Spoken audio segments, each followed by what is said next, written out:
All right, Pearland, glad to see y'all out here today. We'll call this event to order, and to start us off, I'd like us to go pledge. Robert Gonzalez from the Clear Lake Tea Party. He's the president. He's also a prayer giver as I ever heard. Will lead us in prayer today. We always start with priority first, going to God. All right, let's bow our heads. Heavenly Father, we give you thanks for the many, many blessings that we receive from your bounty every day. We thank you as we start this new year that as we walk, that we walk in light. And we ask, Lord, that we're always in your perfect will. We thank you for the blessings of living in the greatest country in the world, for giving us the ability to do your will and to do the right things in life. We ask you, Lord, that as we walk in life, that we do the right things, that we work in your perfect will, and we walk in righteousness. We thank you for this country. We thank you for Texas, Lord, and we thank you for blessing us abundantly.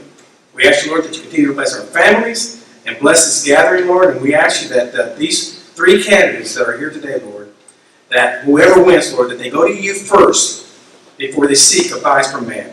We love you, we praise you, and we give you thanks, Lord Jesus Christ, now and always. Amen. Amen. Thank you, Robert. He is our sound guy tonight, so if anything happens to the sound, it's his fault. Okay, next up, we'll have the U.S. Pledge, led by Constable Bud Stevens. If you'll lead us in the pledge, sir. Throwing saluting our expectation. Yes, sir. Pledge allegiance to the flag of the United States of America and to the republic for which it stands, one nation under God, indivisible, with liberty and justice for all. I do honor our great state. On the Texas flag, I pledge allegiance to thee, Texas, one state under God, one indivisible. I have a couple announcements before we start getting into the meat of the thing. Next Thursday night, we will the Alvin Tea Party will be hosting, the Texas Railroad Commissioner Forum, much like what we're doing today, but we'll have doing a Rubio here. We'll be having the candidates for the Texas Railroad Commission come up here in Alvin and give a similar presentation. Doors will be open. They'll be open at 7 to 9 p.m. next January 16th. They'll be at the VFW Hall on 812 South Douglas Street in Alvin, Texas. Also, on the same night, up in the Woodlands, for those who are so disposed, there will be a God and Country rally where Ted Cruz will be, Raphael Cruz will be speaking with Dr. Rick Scarborough. That will be up at 295 Sawdust Road in Woodlands, Texas. That's out there on Facebook also. And the final announcement that I have, unless somebody else has anything else, is the Clear Lake Area Republicans will be doing an annual fundraising dinner on January 25th with Greg Abbott as the keynote speaker. Is there any other announcements that need to be made? Comptroller board? Oh, that will be on January 30th. We'll have plenty of time to announce that. Okay. One of the things I've been asked to do is explain why the Tea Parties are sponsoring this forum.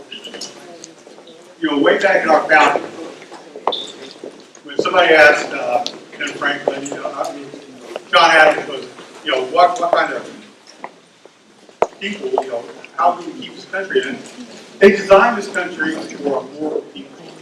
So we have to keep our morality straight. We've lost it. We've seen the outcry over Dutch dynasty, when he cited the Bible.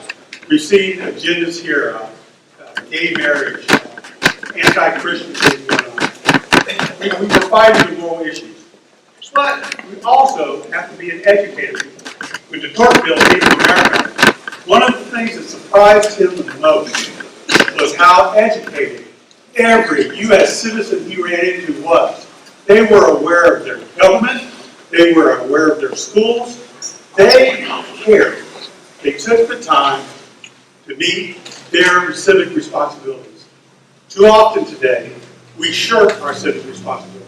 We think that our vote is all that matters. We think that is civics for us.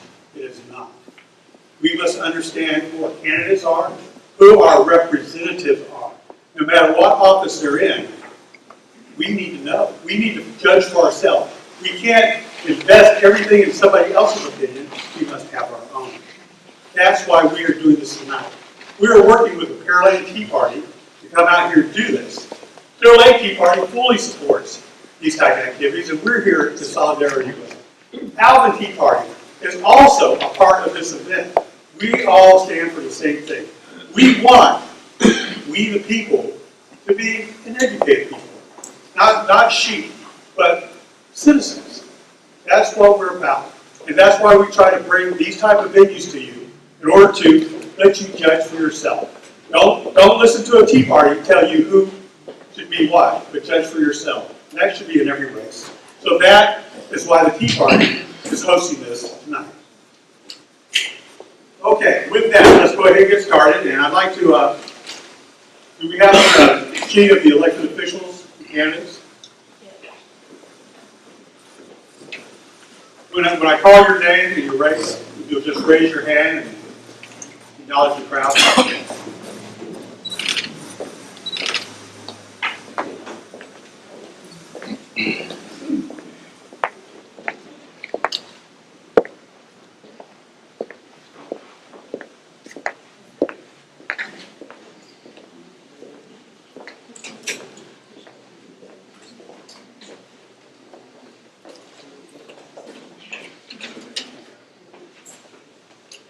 Okay, first of all, I'd like to recognize the elected officials who signed in.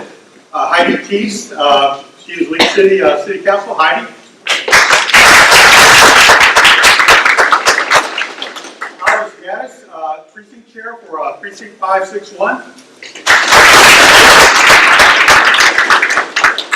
Rocky Bonkos, of course you'll hear a lot more from him.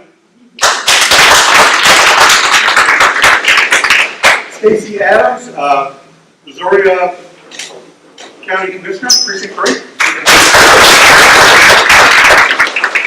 Sue Stringer, Alvin ISD Trustee. There are 2 more elected officials in the room. Okay. Bud? Cool.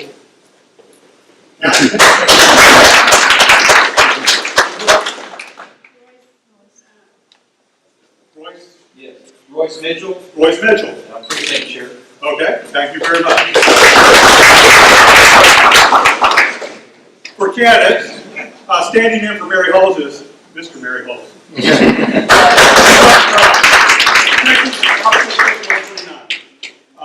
Wayne Christian is represented by Chris Cassidy. Hello, Pat Ritter is Allegheny College, Puerto Ricans. there you go. Eric Obedia for Texas Agriculture Commissioner. Sid Miller for Texas Agricultural Commissioner. And Rita Ashley for State Board of Education District 7. Okay, now let's get to the things that y'all have been waiting for tonight. What we're going to do is I'm going to give a brief bio of the, Heidi Robertson is here for Deborah Medina, who is running for council. I'm going to introduce the candidates with a brief bio. They'll come up here and give about 2 minutes of introductory remarks, and then they'll take their seat, and then after that I'll introduce the moderator and turn them over into the question and answer session. Yeah. Dwayne Stovall. Dwayne Stovall. Oh. Sherry, there for Dwayne Stovall.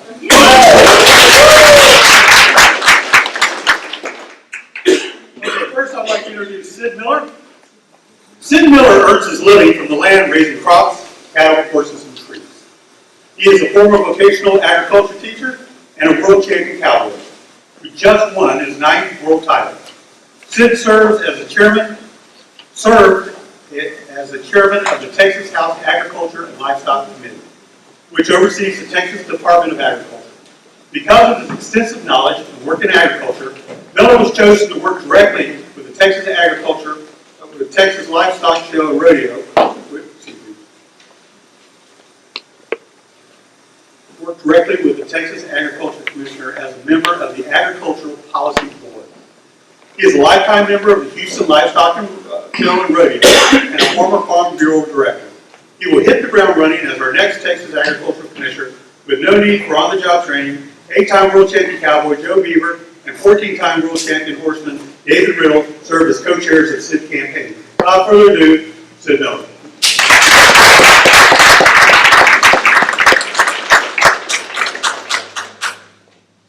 It's certainly good to be with you tonight. I'm Sid Miller, your conservative candidate, running for Texas Agriculture Commission.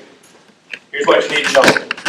I am pro-life, pro-God, pro-gun, pro-family, pro-military, pro-constitution. I'm not profane and I'm anti-Obama. I served 12 years in the Texas House, chaired the Agriculture and Livestock Committee, where we had direct oversight over the Texas Department of Agriculture. So I do have a deep working knowledge of that, and I'm not going to say it won't take me, it won't be a learning curve, it won't be as much one as it is for someone else. Also in the Texas House, I've served as chair of the Homeland Security and Public Safety.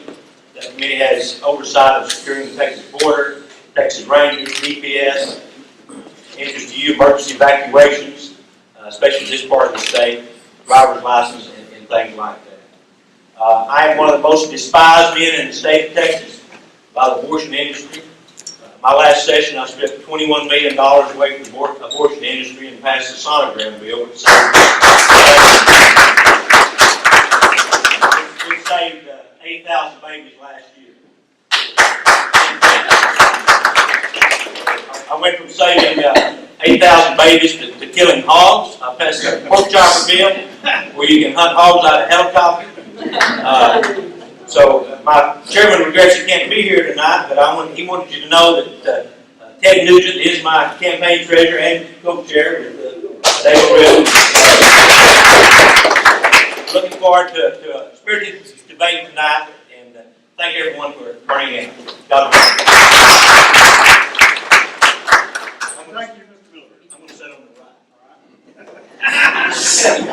Next, I'd like to introduce to you Rocky Palmquist. Rocky was born February 1965 to Walter and Zelda Zeta Palmquist. He is 11th generation Texan with a family at the Battle of the Alamo and San Jacinto. Residing on the same land that his family settled on with a Spanish land grant in the early 1800s, Rocky is a member of the Central Christian Church in Elton, a farmer, rancher, and independent horticultural consultant. He has strong libertarian beliefs and willing to fight for them. Rocky is a member of the NRA, TSRA, Libertarian Party, and the Bastrop County Freedom Coalition, and is seeking the office of Texas Agricultural Commission. Rocky, please.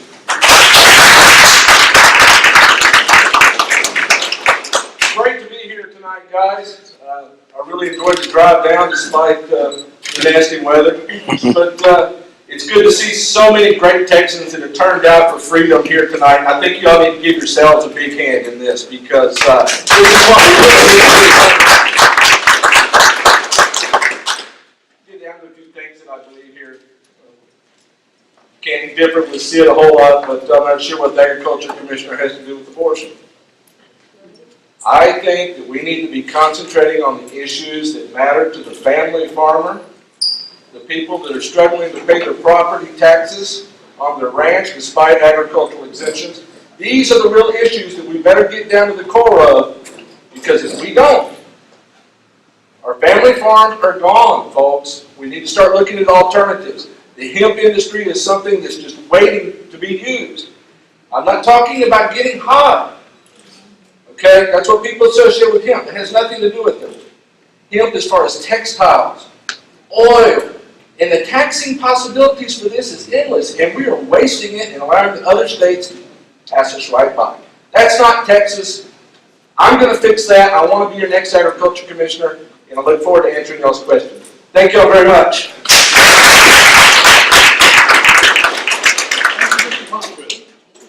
And last but not least, we have Eric Ocuya, who will be with us tonight. He is a 5th generation Texan, rancher, and attorney. He knows the issues affecting our farmers, and ranchers aren't isolated to the agricultural industry. They affect every Texan, and much of the world. That's why he's running to be our next Texas Agriculture Commissioner. With a working family ranch of over 2,000 acres, Eric understands why the rights of private property owners are sacred. As chairman of the Eminent Domain Committee of the South Texas Property Rights Association and as a real estate attorney, Eric stood up for landowners by taking on overreaching federal government and intrusive state agencies. Eric shares our conservative values and has worked tirelessly to cement our Republican majority in Texas. He's worked with leaders across the state to strengthen our party and usher in a new era of conservative leadership in Texas. Eric has served as redistricting counsel to the Texas Republican Congressional Delegation, both before the Texas legislature and in federal litigation. In this capacity, he co-authored an amicus brief submitted to the United States Supreme Court that resulted in the court overturning a lower court-drawn interim redistricting plan, which failed to properly reflect the political and demographic growth of Texas over the past decade. Mr. Opidia has been recognized for his thousands of hours over the last decade as a of Republican candidates and office holders, state and county party organizations, and statewide pro-life organizations. Eric has served as the executive director of the Republican Party of Texas from 2008 to 2009, and currently is its associate general counsel. He was chairman of the Karnes County Republican Party for 4 years, and is currently serving in the second term representing Senate District 21 on the Texas State Republican Executive Committee. He is a member of the Republican National Lawyers Association and active in the Federalist Society. He is also active in his community, serving as president of Karnes City Independent School District Education Foundation and as a member of the Knights of Columbus and St. Elizabeth's Mission, Ashland, Texas. Eric graduated with honors from the University of Texas at Austin and earned his law degree from the University of Texas School of Law. After law school, he clerked with the Honorable Mary Ellen Costner Williams on the United States Court Federal Claims in Washington, D.C. Eric and his wife Laura split time between Karnes City and Austin with their 2 children, Allie and Ryan. Eric. Thank you. Thank you all for coming out here tonight. I'm Eric Pearland, and I'm seeking to serve you and our entire state as our next Texas Agriculture Commissioner. I've had the honor of growing up in a rural community in South Texas and have the privilege of managing our family's ranch today. But that opportunity isn't going to be available for future generations. And I want to make sure that that opportunity is available for my son, my daughter, and your children, your grandchildren, especially if you're involved in production agriculture in the state of Texas. We face many challenges in agriculture, but the number one issue facing this state, not only in agriculture, but also in the energy industry, and frankly, due to the population growth, urban Texans as well, as the availability and management of our groundwater resources. This is an issue that I've worked on for over a decade. And I want to, as your next Texas Agriculture Commissioner, focus every day on making sure that we have adequate water for agriculture, have adequate water for the energy boom that we're experiencing today, and for the growing needs of our urban communities.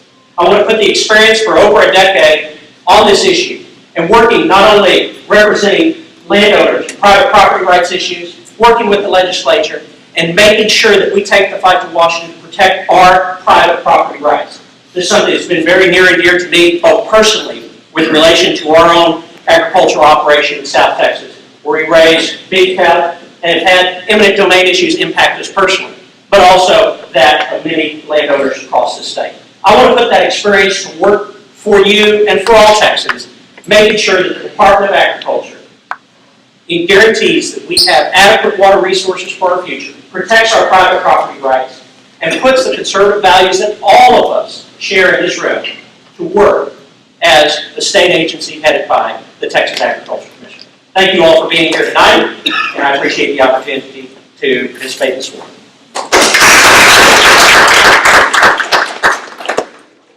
And finally, I'd like to introduce our moderator for tonight, who will be putting the questions to these fine gentlemen up here at the table. Commissioner Gregory Parker is a former two-term Como County Commissioner and is the first Black American and the youngest person to win election as a county commissioner in Como County. While in office, he fought to protect tax dollars by exposing financial mismanagement in local agencies. He worked with his colleagues to keep Como County tax rates one of the lowest in the region and offered new educational benefits for county employees and protected private property rights. Commissioner Parker has spoken out frequently on a variety of national issues to include eminent domain, education, a fair and untainted census, transportation, and cap and trade, just to name a few.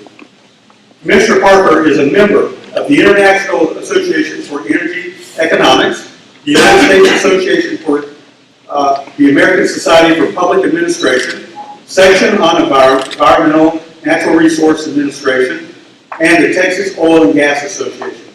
Commissioner Parker has been an adjunct professor of government at Concordia University and is the author of the book, Global Warming. Really? Which was chosen as Book of the Week by the Conservative Monitor. Commissioner Parker holds a Bachelor's of Business Administration, a Master's of Public Administration, and is completing his PhD in Public Policy and Administration. Commissioner Parker has also completed open courseware from Massachusetts Institute of Technology, MIT, for those who know Belinda, in energy economics, econometrics, public economics, environmental economics, and government responses to market failure, climate change, economic science and policy, and sustainable energy. That's a lot of economics. Commissioner Parker, Ray Parker, has been a champion for the Tea Parties and the rights of freedom and liberty across Texas. I'm honored to have him here as our moderator. Great. You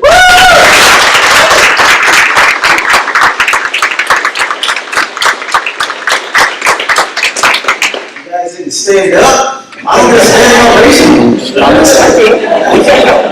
That was a mouthful, I tell you. I could have done better if I wrote that myself. I did. All right. We're going to go through now and ask these fine gentlemen some good, hard questions. Let me give you the format, what we're going to have here. Since you took care of the introductions, that's fantastic. We're going to have 2 minutes for each question. I'm going to ask you a question, 2 minutes to answer. The person's question, or person whose question it was not, will have 1 minute to rebut the answer of the person who had the question. Do we understand that? Fantastic. Then, after the questions, about 5 or 6 have gone through, I'm going to ask you one pointed question each. I'm going to ask one pointed question each of each of the candidates from my own choosing. This has nothing to do with the Tea Party. This is questions that I came up with that I want to know the answer to. All right? Now, given all those degrees and MIT and economics and all that, you know what?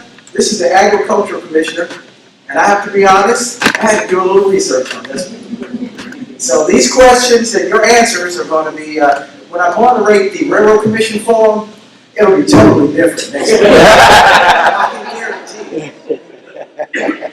All right, now, you guys did draw for which one will go first for the first question, if I'm not mistaken. All right, and I believe Rocky, you're number 2. Sid, you're number 3. Fantastic. All right. Our first question. The total budget for the Agriculture Department is in excess of $500 million. What experience do you have that qualifies you to manage this amount of funds? Well, thank you, Greg, and thank you all for being here tonight. I've managed that amount in terms of my own operation with our farming and ranching. We have 2,300 acres in South Texas. We have both oil and gas and the cattle industry. I've also managed the Republican Party of Texas as its executive director.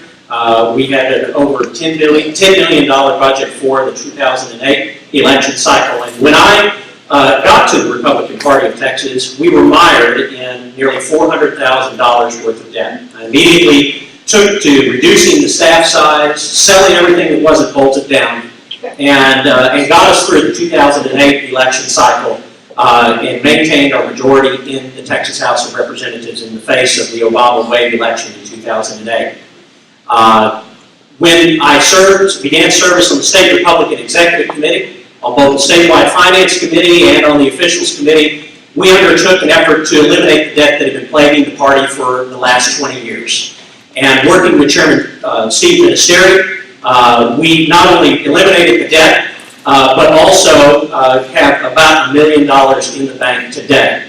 And I'm proud to have served in the management capacity as one of the members of the State Republican Executive Committee's Officials Committee in making sure that that happened. Chairman Ministeri and the State Party awarded me the Chairman's Award for Service at the last State Convention in recognition of the hours and hours of work that I've done building the Republican Party in this state. So I've managed budgets of millions of dollars. I've also raised money, and I think it's important that we have someone with some executive experience as our next Texas Agriculture Commissioner. Thank you. Okay. 1 minute. You can go for it. Thank you. Myself, I'm a small businessman, I have a ranching operation, farming. Now, it's not quite as big as Eric. It's not a $500 million operation, but a little smaller than that. But I do have some experience in budgets. Being a legislator, I worked on 6 different budgets, most of them over $100 billion. Oversaw this budget, the $500 million that went into the Texas Department of Agriculture. Actually, it's larger than that. There's a pass-through from the USDA to fund the nutrition programs. It's well over $1 billion. It's close to $2 billion. So it's more than $500 million actually. There's a lot of responsibility there, and a lot of people don't realize just what the responsibility is of that agency. It's one of our largest agencies in terms of handling funds. Rocky, you wish to answer? I'm proud to say that I've never seen $500 million before in my life, and I probably never will.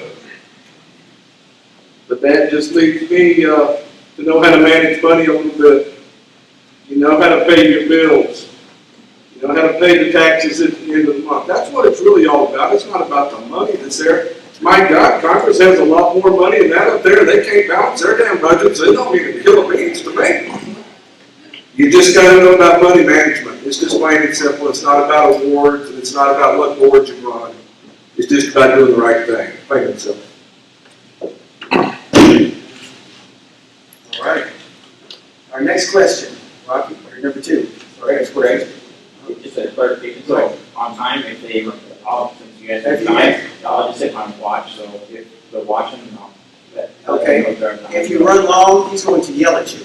And if you run any longer than that, I'm getting the guys in the back, they're real buff. All right. Next question. I can't drink now. All right.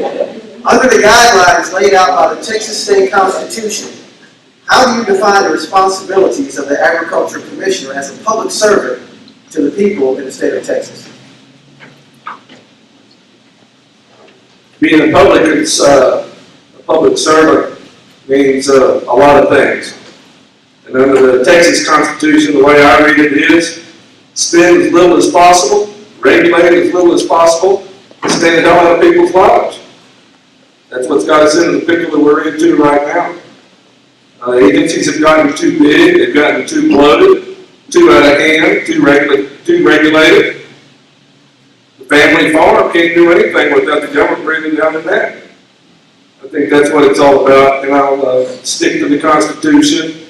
And if I think, I'll just put it bluntly, if I think the Constitution is ridiculous and it's robbing Peter to pay Paul, I just won't follow. Simple. 1 minute, gentlemen. Duty of the Texas Agriculture Commissioner is to be a protector and steward of the state's resources, which is your money. I already explained what a large operation it is.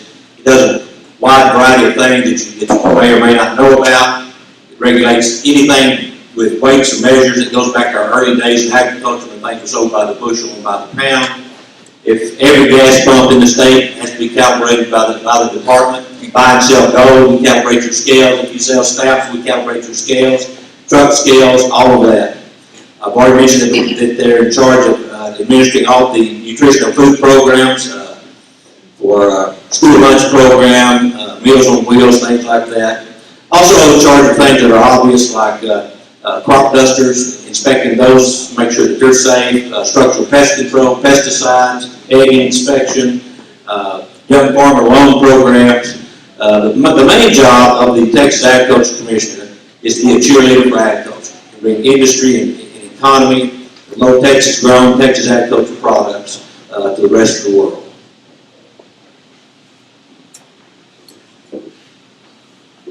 In his role as the head of the Texas Department of Agriculture, your next Texas Agriculture Commissioner has to take a critical look at the agency and make sure that we're doing what the state constitution, the voters, the people of the state of Texas tasked us with doing.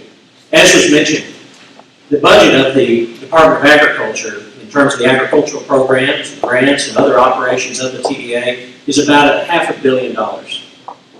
But also, we administer the Texas School Lunch Program, the Meals on Wheels programs, and now the legislature has added a school breakfast program under it to the tune of about $1.9 billion. The administrative cost of that program alone is nearly as much as the rest of the agency combined. And I think we have to take a critical look at whether we're accomplishing our core goals in this agency, whether we're taking care of the big ticket items, water availability, the chief of those, making sure that we're protecting Texas agriculture, that we're protecting rural Texas, and minimizing the bloat of an agency that has grown in areas that are, in some cases, not really related to agriculture over the years. Now, I will explain very quickly the reason to the crowd, the reason why I have chosen to do this format makes it a little bit faster. Notice it's going a lot faster. We can get a lot more questions in. We still learn, and we're not here until 10 or 11 o'clock at night. Because I'm one of those brothers that don't want to be here until 10 or 11 o'clock at night. All right. Next question. What initiatives would you, as the Agriculture Commissioner, undertake to counteract the intrusive regulations pushed by the EPA? And question this is not a question for Steve. This is start. You know, I've spent my entire adult life in agriculture, pushing back against the EPA, environmentalists.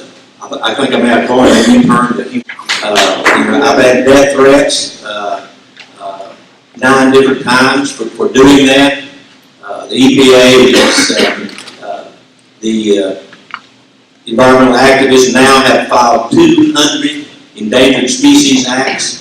It's a simple act of the Obama administration trying to shut down commerce in this state, and I'll continue to champion that. I did it before I got into politics.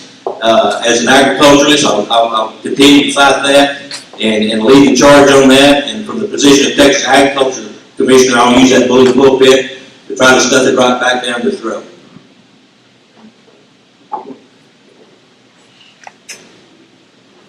Regaining control of the state of Texas for our landowners is more than just being a bully pulpit. We need to make sure that we have an agriculture commissioner that takes the fight to Washington, because one endangered species act is enough. It's important that we have an ag commissioner that has experience in making sure that landowner rights are protected. As the only candidate for agriculture commissioner that actually has experience fighting the battles against the federal government, not only with relation to the Endangered Species Act, with relation to the Clean Water Act, and making sure that landowner rights are protected, I want to make sure that we, on behalf of the people of the state of Texas, intervene in this very important litigation that's happening nationwide, that's resulting in over 100 species being proposed for listing here in Texas over the next 12 months. I think it's important that we fight those battles before they get here to Texas, because once a species is proposed for listing, half the battle is already lost. And I want to make sure to put that experience that I have winning battles against the federal government and over-intrusive agencies at all levels of government to work as our Texas Agriculture Commissioner.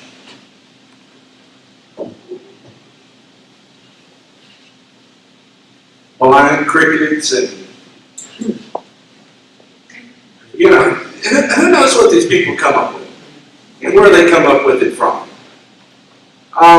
You can only do so much. Sid talks about all he did when he was a politician, and Eric talks about fighting him as he was a lawyer. But nobody really wants to talk about some of the real issues that are actually affecting the family farm. You want to talk about EPA. You know they're regulating your farm dust on your own property that your pickup and that your tractor produces off the freaking ground? And these guys want to talk about these other issues? I mean, where in the hell have we gone wrong, people? This is Texas. Why are we even taking it? I mean, good Lord.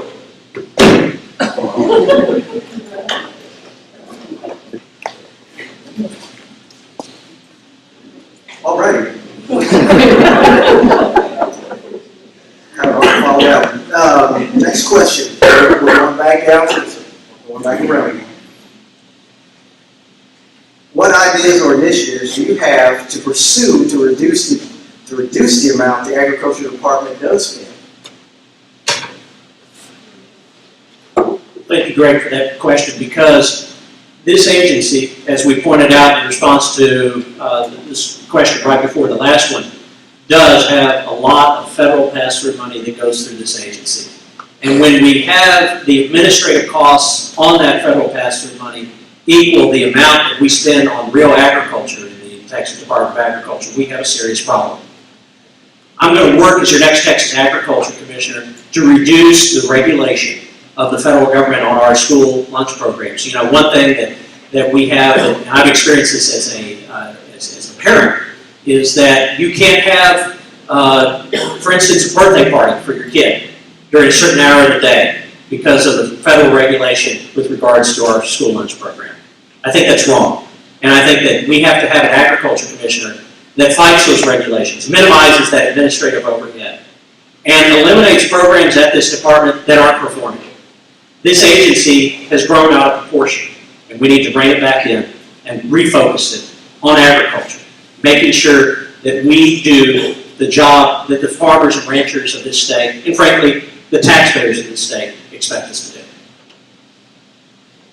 I don't think it's about birthday parties. I just think it's about bloated growth in the state government. When I announced that I would come in, take 25% out of the upper level management, fire them, and send them down the road. That's where it begins. It's not out there with the guys doing the real work. It's the bloated bureaucrats that are sitting in the office. And I venture to say that we could probably get rid of at least half of them. That's where the cutting begins, and then we start looking at the rest of it.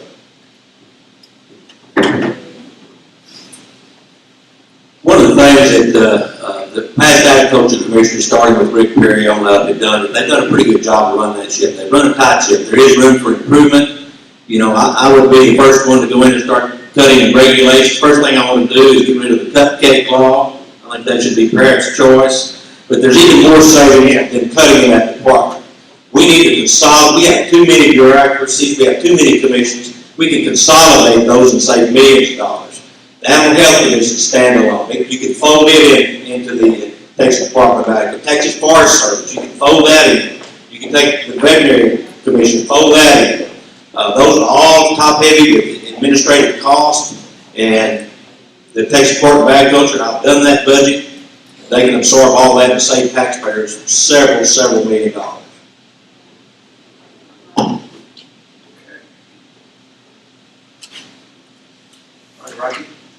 Commissioner Staples awarded $225,000 to the Operation Drawbridge for adding cameras on ranches for border security. What's your position on this? On the cameras or the border security? You tell me. Let's do both of them then. Cameras on private property, you know, look, I really don't think the state needs to be funding something like that. But as long as that program is there, the ranchers requested the cameras. I mean, you know, that's kind of a moot point. If they requested them, they got them, and so be it. I think it's probably a little foolish to allow the government to put a camera on your own property for any reason to right. But I guess some have chosen to do that. I think it was probably poor funding. If you want to get into immigration, let's go ahead and touch on that, because I'll light a firestorm right here. I'm not afraid just to tell you the way I believe and what I believe is the truth. You want to pay $40 for a head of cabbage? Go ahead and cut that border off. Go ahead and do it. Those people are no danger. They are coming here for work, and we better wake up to that fact. The ones that commit crimes here, Pull the book out. That's not what it's about. But we don't have enough workers for the farms, folks. We really don't. I don't care what the bureaucrats tell you. You just don't. And now, let me put it bluntly, because I'm famous for it, you're not going to get a white guy out there to pick cabbage for $8 a freaking hour. It ain't going to happen. Go ahead and use work visas to come over. Open it up. Let them come back and forth. I mean, you don't see anybody worrying about building a fence in Canada. They come across just as much and go back just as much. I think it's these issues that are meant to prey on people's passions is part of the problem. It's what's dividing us. I think that's what we better look at more than anything else. You want high food prices? Shut the borders down. You know, it's just the way it's going to be. 1 minute, gentlemen. I want to commend Commissioner Staples for taking an effort to secure our border. I come from a part of Texas, in South Texas, where we face some serious dangers due to the federal government's mismanagement of our border security policy and our immigration policy. In fact, they've done the exact opposite of what a logical immigration and logical border security policy will be. Todd did exactly what he could do, which is very limited, as your Texas Agriculture Commissioner. And I want to make sure that the safety and security of our farmers and ranchers, which are in danger today because we're defending the border, not the border. We're defending it 100 miles inland, across the farms and ranches next to the checkpoints that the federal government has established, that policy is changed. And it isn't going to change as long as the current administration is in force. And I know that that's a political reality in Washington. But that doesn't mean that we can't advocate every single day for securing our border and protecting the safety of people in rural Texas. I support that $225,000 for those cameras. Matter of fact, I've worked with Todd and Steve McCraw put those in as Chairman of Homeland Security. In that same amount of time that those cameras have been up, we've captured a little over 1 million immigrants coming across that. We let 4 million in. But those million were captured more than offset the savings that we received from stopping those from entering the United States, more than offset that. Those that would have burdened our social programs, our emergency rooms, et cetera, et cetera. So that was a good investment of taxpayer dollars. I've been up and down that border. We put, while I was there, we reconstituted the Texas Navy, put armed boats on the river, further stopping illegal immigration and drugs coming into our country. Immigration is down 40%, and the illegal drugs coming into Texas is down 60%. If you'd like to help us monitor these cameras, you can do that. Go to a site called Blue Servo. It's managed by the Border Sheriff's Coalition. You can keep it on your desktop, pick any one camera that you want to watch, and alert us if you see any illegal or suspicious activity coming across the Rio Grande. So you can be a part of it if you like. Welcome to Sid Miller's Police Station. Hey. Not on my watch. All right. Next question. I think Steve, you're up next. Yes, sir. It's my turn. All right. What are your thoughts and your ideas on the Department of Agriculture and improving water conservation and water resources?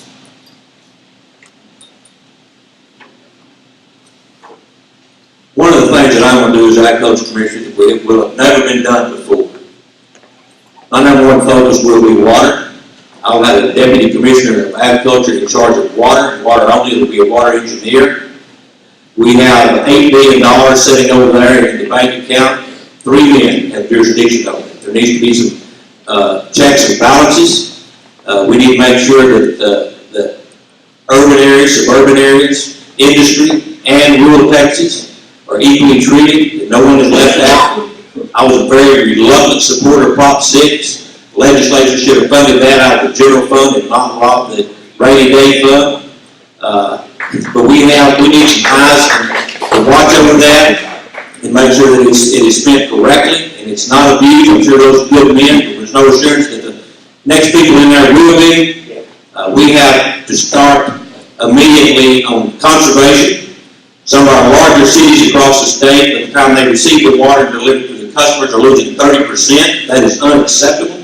That is easy to fix. Building reservoirs takes years and lots of money.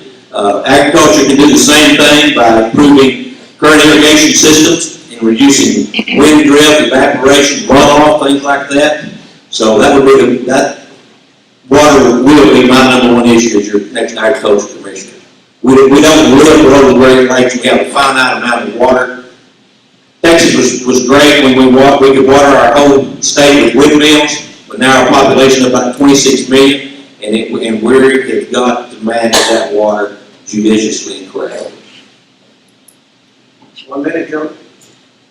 Water availability and the management of it is the number one issue impacting Texas.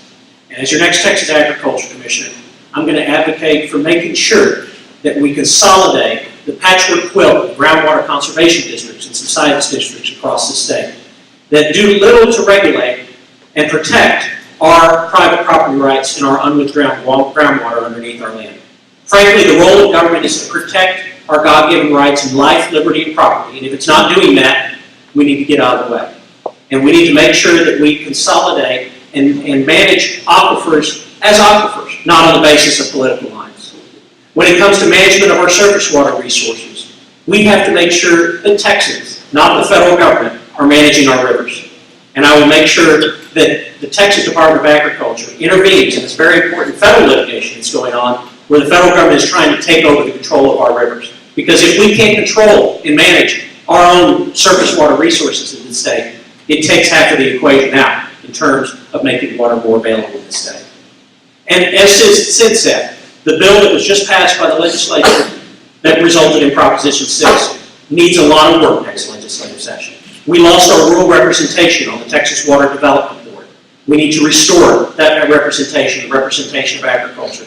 Because frankly, a quarter of the money that goes into the rainy day fund comes out of the pockets of farmers and ranchers and other rural landowners in the state. Thank you. I think water is a serious issue, especially for the farmers and the ranchers.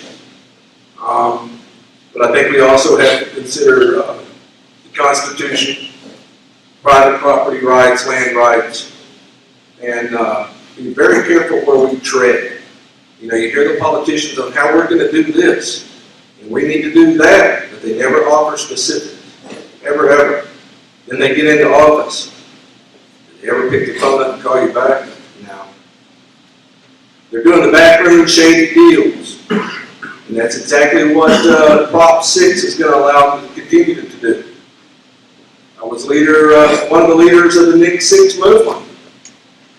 That thing gives these people, 3 or 4 of them up there, the right to control your water. They control your water, they control your life, folks, and we let it slip right through our fingers.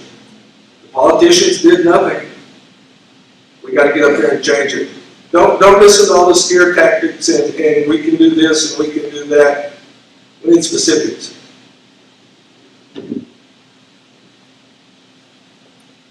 All right, so Pearlan, you're next.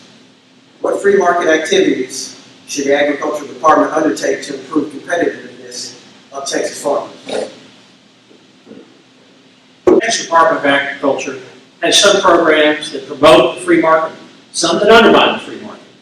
And I'm troubled, for instance, by some of the efforts in the past to undermine the free market and involve the Texas Department of Agriculture in finance. I don't believe that the Texas Department of Agriculture should be involved in finance. And I want to make sure that an agency that has been bailed out once by the Texas legislature, the Texas Agricultural Finance Authority, doesn't use taxpayer dollars to undermine the free markets. Secondly, the Texas Department of Agriculture has to, in its role of protecting Texas agriculture, work with international governments in making sure that we reopen our border for Texas agricultural products, for instance, to Mexico. Since October of this year, the inspection pens on the Texas border have been closed because the federal government has failed to guarantee the safety of our Texas Agricultural Department employees along the Texas border. We have to work to reopen those inspection pens and ensure that we have a free market with Mexico for our cattle in this state. We also have to make sure that Mexico and other countries are open to the import of Texas agricultural products. We have an incredible trade imbalance right now with Mexico and other South American countries with regards to our produce. We have to make sure that we restore that balance to ensure that Texas farmers and ranchers can be competitive and our Texas economy can continue to grow. 1 minute, gentlemen.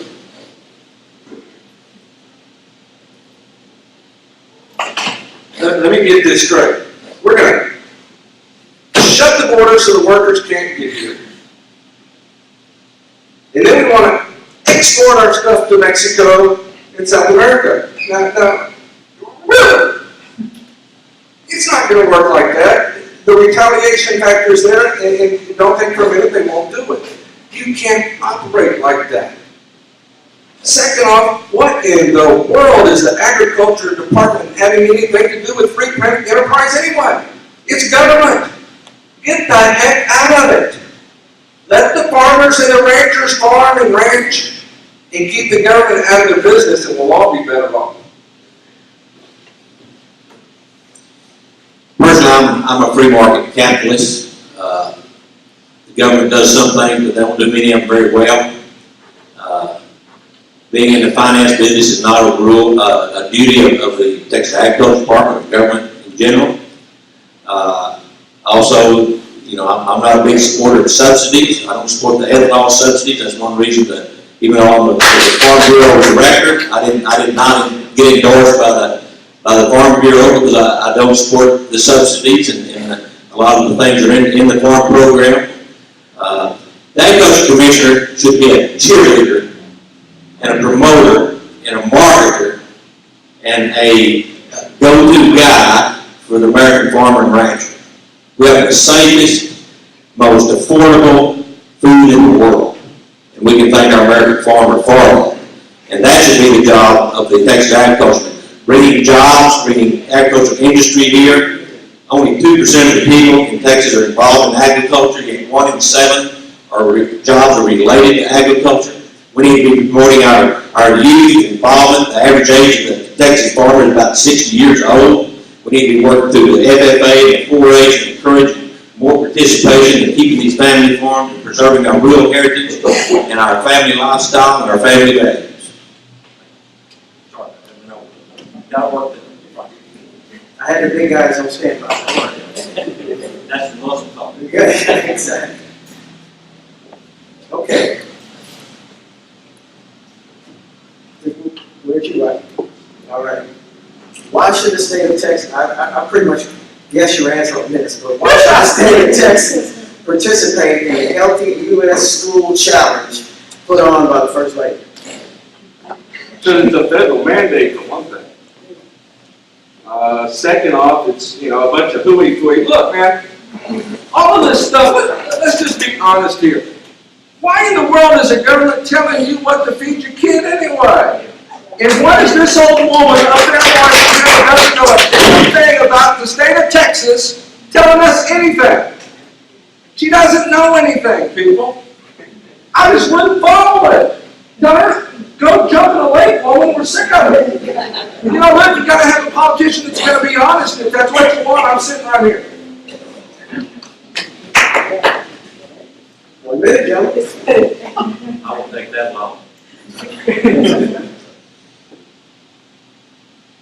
How to feed your kids is not enumerated in the powers of the federal government or the state government, and they should stay out of it. Period. And I'll add to that. The government is not responsible for ensuring that our children have healthy lives and eat healthy and exercise. It's the responsibility of parents to ensure that their children are brought up in a way that makes sure that they eat healthy, have healthy exercise routines, and have good food selections. I think that every time we expand government by moving into the realm of the family, we take away the freedom of Americans.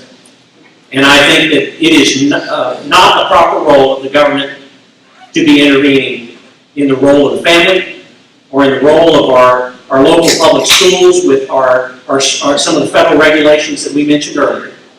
and restore that principle that comes from the founding of our nation.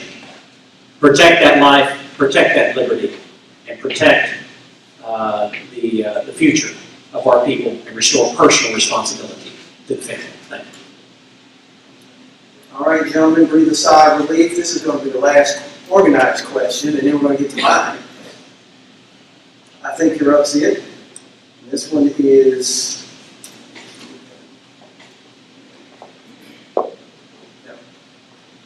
All right, in August 2013, Commissioner Staples filed a brief with the state Supreme Court supporting private property rights. What's your position on that action? And since I don't have exactly what that case was, if you don't know, that means you don't know what job you're running for. Todd Staples has filed several briefs on that. Tell you what, our property rights are in peril and in jeopardy from the federal government, especially this administration. And as your next agriculture commissioner, I will continue that fight. I will take it to them. Any of you that know me or know my past history know that I'm a fighter. I don't back down. It's in my nature. I'm kind of a scrappy kind of guy. I don't mind the scrape and the scratch every now and then. So probably the most thing dear to the American farmer is his personal property rights. They're fiercely independent. They're independent thinkers. A lot of them are loners and want to be left alone. And the last thing that they want to do is have someone infringe on their personal property rights. And you might hear one say those are fighting words, and they are with me. And I'll continue that fight. 1 minute, gentlemen. I don't know anybody in this room that's not for property rights. But you know, it's known fact that big government speak on both sides of me here, but let me get down to the core of it. A lot of it has to do with property taxes, really. You want to get down to your property rights. And in the state of Texas, you don't pay your property taxes, what are they going to do to you? They're going to take your property away from you, aren't they? They can take that property away from you. Did you never own it to start with? Better think about it. Property rights is everybody's rights. You want to get right down to it.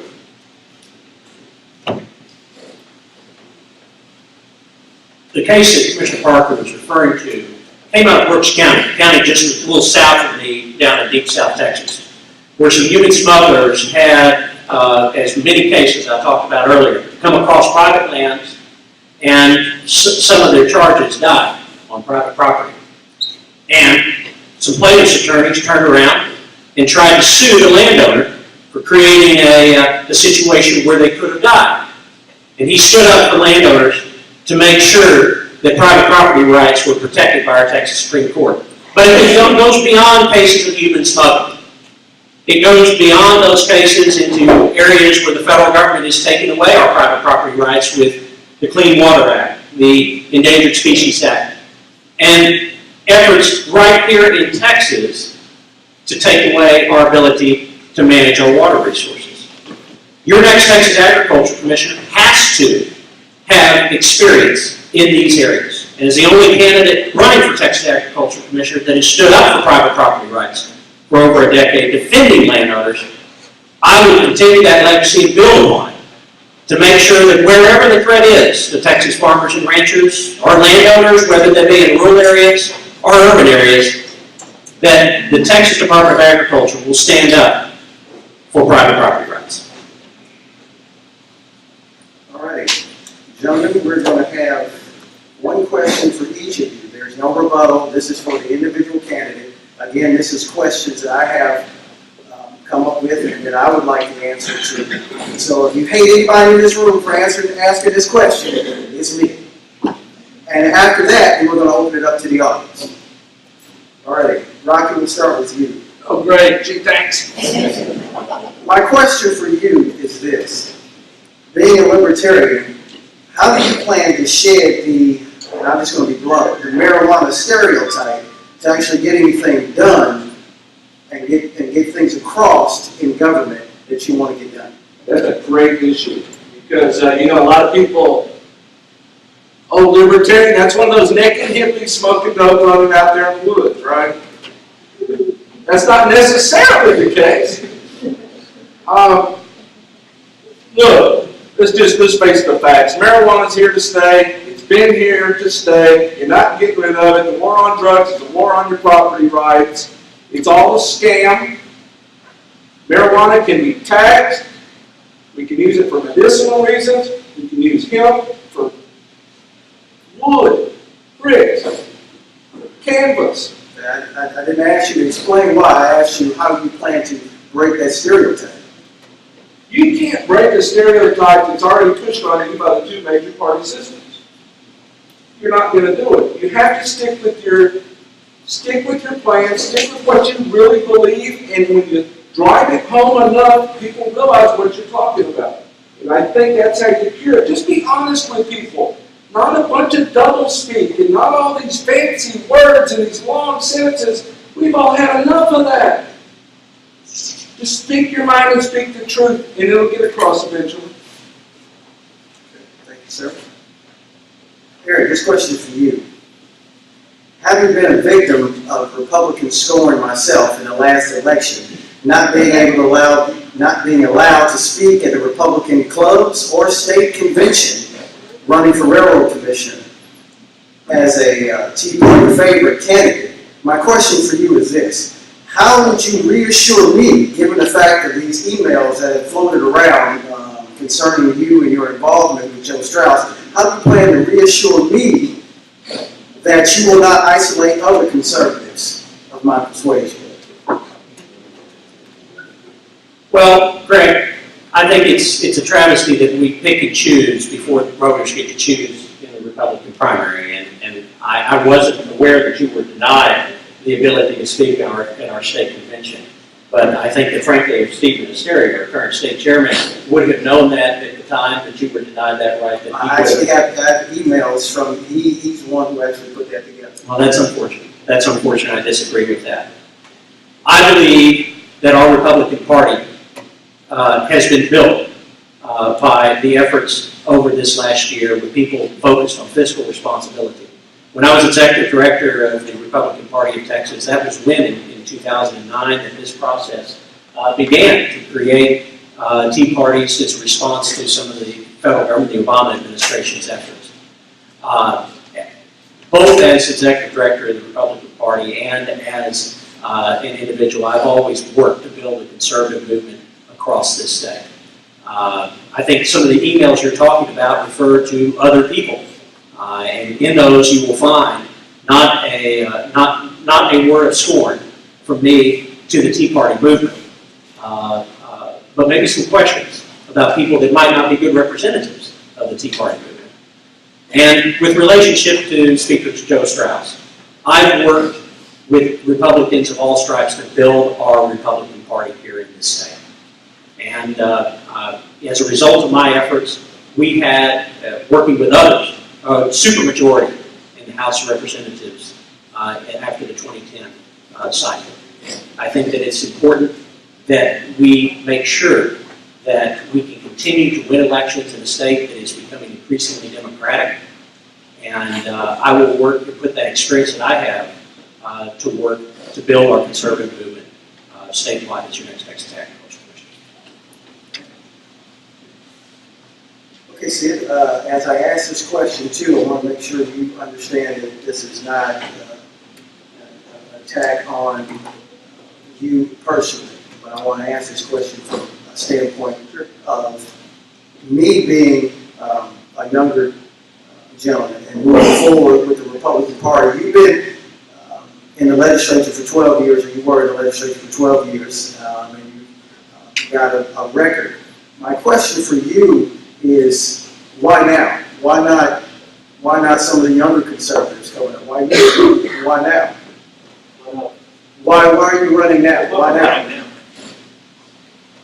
You know, This job is an important job, which many of you have learned tonight. The amount of oversight it sees for our state, the second largest industry in the state. And I'm concerned that our, the other candidates are nice guys that are running, but they just don't seem like the face of agriculture to me. Heritage is important. Our rural lifestyle is being preserved. I see, when I go through rural Texas and I see a lot of things out there that remind me of California, I do not want Texas. I love this state dearly. I do not want Texas to become like California or New York. It's important. I'm not running to take this office to a higher level. I'm running to be your agriculture commissioner. I don't want to be anything else. I want to protect rural Texas and urban Texas and the consumer. I want to be a champion for agriculture. I want to go around Texas with and the rest of the nation and help Texas lead us out of the social path that we're going to. If we're going to turn this country around, it's going to have to start right here in Texas. You're in the heart of Republican politics here. It needs to start here. If you're a leader in your local club or a precinct chair, you're the ones, you're the champions, you're the generals. And I think it's time that we stood up and preserve those Texas values. And that's why I'm running. So you believe that a younger gentleman doesn't have those Texas values? You know, yes, they do. I have one with me here tonight. This young man is taking a semester off because he believes, just like I do, that our heritage is at stake. I was an FFA advisor and trained youth in agriculture. Have many of those that have come through the ladies look for advice and wisdom in agriculture. My wife works with kids every day. She founded an at-risk charter school, 2 level. It's a dropout recovery program. So yes, we believe in our youth. Absolutely. They are the greatest asset that Texas has. Our greatest resource is not oil. It's not gas. It's not agriculture. It's our youth. That's our most precious resource. Thank you. All right. Thank you, gentlemen. I do appreciate you answering my questions honestly. Now we will open this up from the floor. No questions of personal attacks. No questions about kids, families, anything like that. Ask about their record or questions related to their records, things to that effect. Not how to dress, not, just kidding. All right. Any questions from the audience? Yes, sir. Derek, question for you. I doubt there are too many people in this room that would believe that Strauss is a conservative Republican. Does the future of the Republican Party in Texas and the legislature lie with Joe Strauss? Joe Strauss is the current Speaker of the House, and he's elected by the representatives. In fact, Mr. Miller voted for him as for Speaker, and when he was a representative. He is the leader of one of the bodies of the House of Representatives, that being the House of Representatives. Our next Texas Agriculture Commissioner is going to have to work with that body to get our agenda done. Is the Speaker Strauss as conservative as I am? Probably not. In fact, I think I know that. But nevertheless, he's a Republican, and he is the head of half of our government in terms of the legislative branch of government. We're going to have to work with him. Do we agree on all points? Absolutely not. But we have to have a working relationship with Republicans at all levels of government to get our agenda done. Because frankly, if we don't, the Democrats are going to take control. And I will continue to work to promote the values that I had growing up in rural South Texas, these conservative values that all of us share that come from rural Texas, frankly. It's been the values of this state for over 150 years. And working with the Speaker, working with our next Lieutenant Governor, whoever that may be, working with whoever might be our next Speaker of the House with a new legislative session. And that's what I'll do as our Ag Commissioner.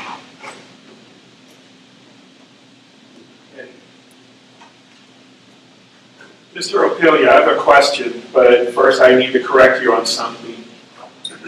Tea Party was not started because of the Obama administration. Tea Party was started because of people like Joe Strauss, like this gentleman pointed out, crosses party lines because representatives do not listen to the people who elected them.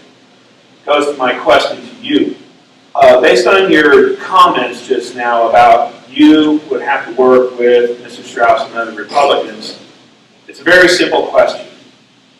Since you are freely running for an elected position, where are your priorities going to lie? With party or people? It's a very simple question, yet a lot of politicians and elected officials fail to understand the difference. So where are your values, your priorities going to lie? With the people or the party? That is a great question. You know, politics all comes down to the people making the right choice in their representative democracy. And the party is here to promote the people who, like the people in this room, believe in the platform of that particular party. And my fundamental belief, as I stated earlier in response to one of the questions, my fundamental belief of the role of government, and the role of the Texas Department of Agriculture, is to protect our God-given rights in life, liberty, and property. That's where my priority lies. If the people disagree with me, they won't elect me, and they will elect somebody else. But you want to look to your candidates who are running for elective office to find out what their core principles that they want to rely on when they run for an executive branch agency such as this. And that is the philosophy that I would bring forward. It happens to be the philosophy of the Republican Party. That is why I have worked so hard to build the Republican Party in this state. But the party is just a mechanism for electing good candidates. And it means nothing if those candidates don't share the values of the people. All right, last question.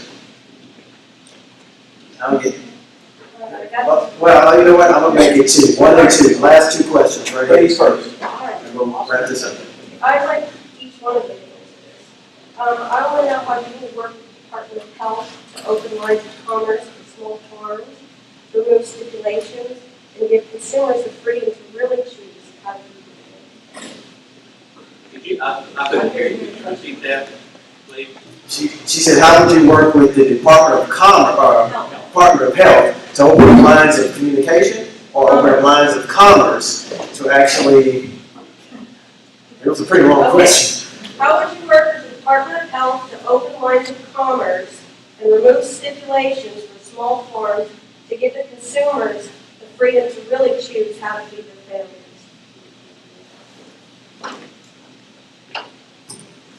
I'll go first, take a stab at it. It's an interesting question.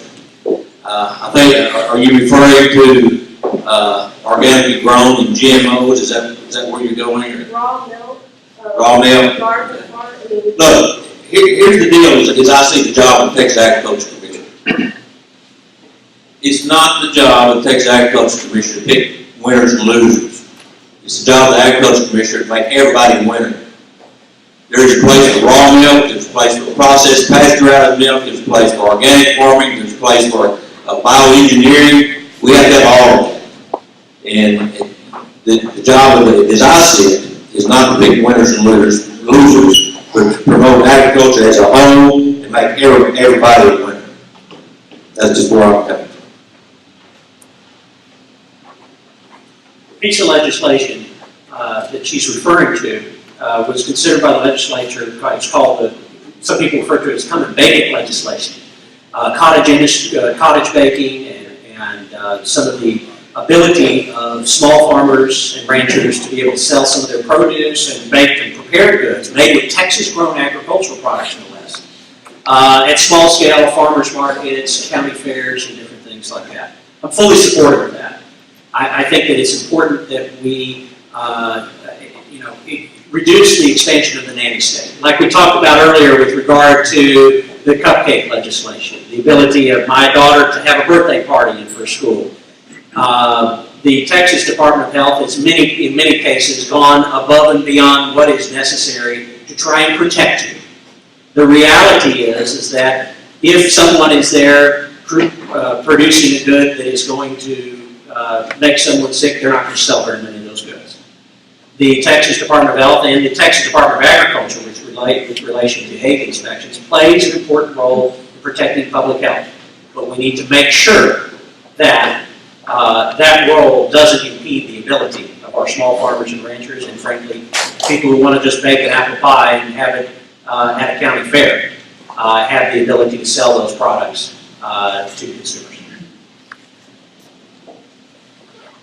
Unfortunately, it is the nature of the beast when it comes to government. Okay? Like Eric is just said, sometimes some of these, well, sometimes, let's just say all the time, all of these government agencies are heavy-handed. Most of these laws, we all know, are, look, I'm a farmer, I'm just going to say it, they're all a bunch of BS. Look, man, we used to go down to the dairy and drink that milk right out of the vats long before they worried about any of this pasteurization or any of the rest of this junk. It's all a freaking scam, people. This is protecting the giant corporations, and to hell with the family farm. But you won't hear it from these two guys right here. This is the same party that's been in power since Ann Richards, and we've got more and more and more troubles coming down the pipe every day. Think about it, people. You want bigger government, you want more intrusion, you want to keep this up day after day after day where they're controlling your lives? There you go. Go vote for the Republican, because that's what they've done to you, whether you want to hear it or not. I'm sorry. Robert, last question. Okay, Rocky, you made a statement earlier that you said that, and correct me if I'm wrong, you don't think we should close the borders? What are you saying, close the borders? Well, you made a statement that it's impossible to close the border, something like that. Okay, so you're saying we can't do it. That's what I'm saying? Okay, and you also said that the farmers and all the folks who are out there farming, that they need this cheap labor. Yes, sir. Okay. I have something that I've talked to Commissioner Staples about. I sat down with him and talked to him. He liked the idea, but says one of you guys is probably going to be the next ag commissioner. I want you guys to consider this. I do agree with you that the farmers need migrant workers because the American people won't do it. But I also know that there is a problem, and that is that when you come from South America or from Mexico and you come to the land of milk and honey, I am an immigrant myself, you don't want to go back. And Rocky, they're going to work for $8 an hour, but they tax the system. They get sick, they have babies, they get welfare, and it costs me. So that $10 a head of lettuce, it's really what it's costing me now. It just doesn't look that way. It's costing me. Hang on, let me finish. What I suggest, you guys, I want you guys to consider this, that you close the borders, but you have a worker program, a program, a visa program, where they come in. But when you pay the migrant workers, it goes to an account. They get 40% so they can live while they're working, but 60% stays at the border to ensure that that magnet goes back across the border. Would you guys consider something like that? Because that gives them an incentive to go back. If you pay them here, they're going to stay. But if you keep the carrot back at the border, they don't get the 60% until the visa runs out or whatever job is complete. Until they go back, they don't get the rest of the 60%. Would you guys consider that? I'm asking all three of you guys this. You want me to go? Yes, sir. Look, face it, it's not gonna happen. You have the power to do that. No, I don't have the power to close the border. I'm going to be the agriculture consumer. I'm not a Republican. I'm not making up all these other duties for the office. I don't have that power. That comes from the governor or the legislature. They're the only ones that can do things like that. Look, man, a lot of this is you got to have a boogeyman. And that's what we've portrayed the migrant workers. They're the boogeyman. They're going to get us. Look, man, these people want to work. They want to feed themselves, and they're not all running down to the hospital, putting extra taxes on you. They're not all on welfare. That's all a myth and a bunch of garbage. Plain and simple. Look, those people are hardworking folks. They want to come here and make something out of themselves. And if you truly believe in liberty and justice for all, that includes them too. You can't have it both ways.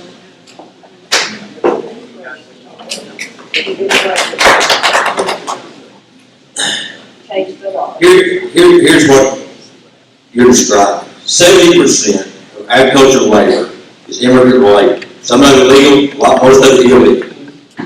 And it does tax our government, our local government, our local hospitals, our state government, our federal government, at all levels. It undermines the American worker. In a perfect world, here's what I would do. First thing you got to do is seal the border. It can be sealed. Believe me, we've had the 34th Pearland closed for nearly 60 years. That's an extreme example, but you can close it. Wouldn't even have to do that extreme here. Then what you do is, if you want to come up here and get a work permit, a visa, you charge them. Right now they're paying $2,000 to Coyote, and they're having to risk their life to carry a 50-pound pack of dope and wade across the river. They'll be glad to pay it. You figure out what that proper amount is, you put it in an account, it pays the program. You don't tax it, use any taxpayer dollar. They have to pay for it themselves. When they get here, it's for a fixed amount of time, whatever that is. We work on that through the harvest season. Maybe it's 10 months, and then, I like your carrot idea, give them the incentive to go home and start the process over. And that's how I see it working. When you do that, and we know who we are, they pay their taxes, they become part of the system, they don't become a burden on the system, they're invested in it, they're not competing and undermining a lower wage than the American worker on the same scale. So that's how I see it working out. And I, for life, I don't know why we can't do that. As I stated earlier, the federal government has done the exact opposite of what a logical immigration policy would be. Instead of having the ability for people to come here legally and have a legal visa system, they place management of that system under the Department of Labor, which is run by labor unions that don't actually want to make the system work. Okay? So first, we have to make the legal visa system actually work. Secondly, we have to deal with the large number of people who are not legally here in this country right now. And the way that you deal with this problem that we have, to make sure that we don't have labor markets that are undermined by a black market in illegal labor, is make sure that we have workplace verification and employment. Secondly, we have to make sure that those people who are not legally here come forward, register, pay a fine for violating our laws, voluntarily waive the ability to apply for social services, because legally we can't stop them under rulings for the U.S. Supreme Court from getting those benefits unless they voluntarily waive those benefits, and then work temporarily and go back to their countries to contribute to the economic success in those countries. The problem that we have right now is we've created a system where people come here, stay here, don't contribute to their economy back home, and for instance, in the case of Mexico, enable the cartels to make the situation even worse back home. But unless we deal with the situation that we have here today, and make sure that the large number of illegal immigrants that are abusing some of our social services, for instance, Atascosa County, the county right next to me, uses a quarter of its indigent health care budget in the span of 4 months. It uses all of its indigent health care budget in the span of 4 months, the first 4 months of the year. We have to take this logical step towards making sure that we deal with the situation. As Agriculture Commissioner, I can't do that. Congress has to act. But that doesn't mean as Agriculture Commissioner, I can't advocate for a logical immigration policy and advocate for a logical border security policy. And that's what I will do as our Agriculture. All right, gentlemen, it's looking a little tiring on the crowd and myself. So we're going to wrap this up with a 1-minute closing, and I'm going to thank us. Matter of fact, thank you for coming. I greatly appreciate that.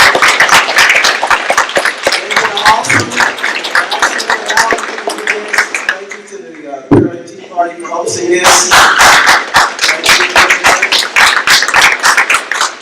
Now, as you get up, say your 1 minute, you go sit back in the audience.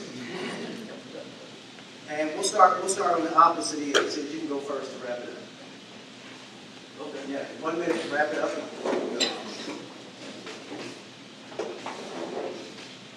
You know, I spent my entire life in agriculture, and this is an important position. You know, I was raised on a peanut farm. Later, we went and sold that farm and raised sheep and goats. I was an FFA teacher. I farmed peanuts, pecans. Fortunately, I'm a recovering peanut farmer now. I've been peanut-free for about 16 years. I'm a Texas cattle feeder. I had a fire to finish hog operation. I know this business. So I'm the one that's the true agriculturist in this race. I'm not a lawyer. I'm not someone looking to move up the political chain. This is important to me, and I think it's important to Texas. My wife, we've been married 36 years. She founded the charter school for at-risk youth, has a dropout recovery program. And I am proud to have every conservative group that is endorsed in this race, we have them. Every individual conservative leader in this race that is endorsed, we have them. We have key parties that have endorsed us, 9-12 groups, leaders of that movement. We feel like we are representing your type of people, the conservatives, in this race. So there's one endorsement that I don't have here. It's the most important endorsement that I can have. And that would be you. I would be honored to have your vote on March 4th in the Texas primary. May God bless each and every one of you. Thank you for coming in.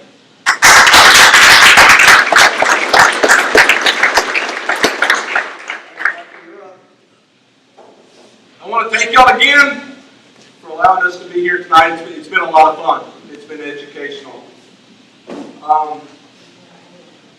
Most of the suits in the room tonight, we talked about a lot about agriculture and what they've done, but I can guarantee you that I'm probably the only one up here that's actually got dirt under their fingernails from doing the work.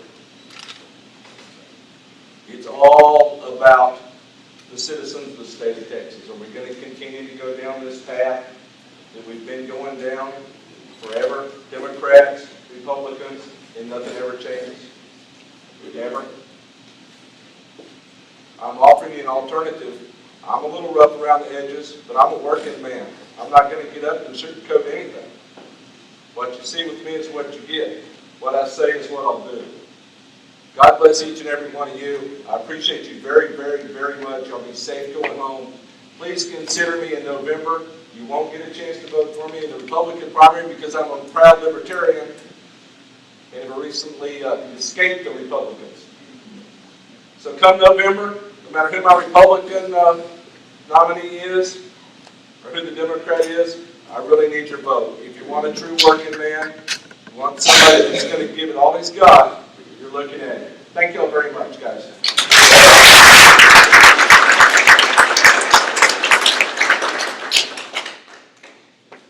I'm asking for your support today to be our next Texas Agriculture Commissioner, because I'm the only candidate that brings both a lifetime of experience in agriculture, having grown up on my family's ranch, and we've been farming and ranching for 5 generations, but also an experience protecting landowners day in and day out and protecting their rights.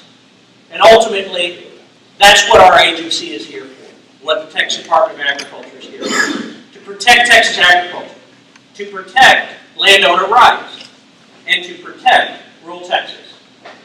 And also the experience fighting and beating back oppression by the federal government and state agencies at all levels. Bringing that experience together is key for your next Texas Agriculture Commission. And I want to put that experience to work for you. Contrary to what Sid said, we've been honored to receive a number of endorsements in this race from conservative groups such as Texas Alliance for Life, from the C Club, which is is the one of the oldest and most respected conservative organizations here in the Harris County and Southeast Texas area, to over 200 grassroots Republican leaders from across the state, from precinct chairs to Republican women leaders to 24 members of our state Republican executive committee. I want to put the experience that I have defending what I talked about earlier, life, liberty, and property, together for you as our next Texas Agriculture Commissioner. Because it's not enough to have just experience in agriculture. It's not enough to just have experience as a former state representative. And it's not enough to just have experience defending those conservative values. You need to have somebody that puts it all together. And that's why I seek your support and the support of your friends and neighbors to be our next Texas Agriculture Commissioner. Thank you for coming here tonight. I appreciate the opportunity to talk to you more after this event. Please, more than anything else, go out and vote for the race of Texas Agriculture Commissioner. Because in the last primary, we had 33% of Texans leave that office blank. It's 376,000 people in the state, mainly in suburban and urban Texas, that didn't feel a relationship with this office enough to vote for Agriculture Commissioner. Consider the candidates that are here tonight and vote on March 4th. Thank you and have a good night.